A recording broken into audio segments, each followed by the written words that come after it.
জলকামান টিয়ার শেলের সঙ্গে লাঠিচার্জ, এতেও আন্দোলনকারীদের দমাতে না পেরে চ্যাংদোলা করে শাহবাগ থানায় নিয়ে যায় পুলিশ।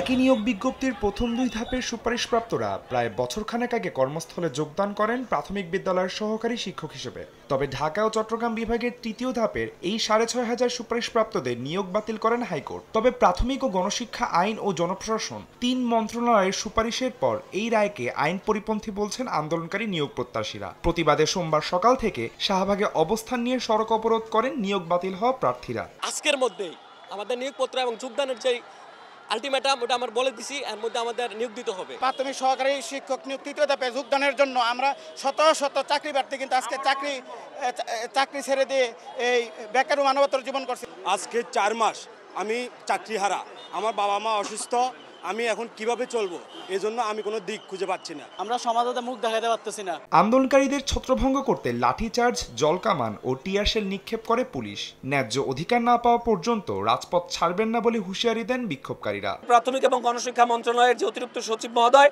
তার সাথে কথা বলেছি এবং কথা বলে আমরা এতটাই কষ্ট পেয়েছি যে আমাদের যেহেতু চাকরির একটা ইস্যু, এই নিশ্চয়তাই আমরা পাইনি। টোটালি উনি আমাদের কোনো নিশ্চয়তা দেয়নি। সড়ক আটকে জনদুর্ভোগ সৃষ্টি করায় তাদের সরিয়ে দিতে বল প্রয়োগ করা হয়েছে বলে জানায় পুলিশ। আমরা জাস্ট মোড়ে অবস্থান নিচ্ছে, গুরুত্বপূর্ণ মোড়, এটা ফাঁকা রাখার জন্য, যে যান চলাচল করে এদের তো আসলে থাকা লাভ নাই।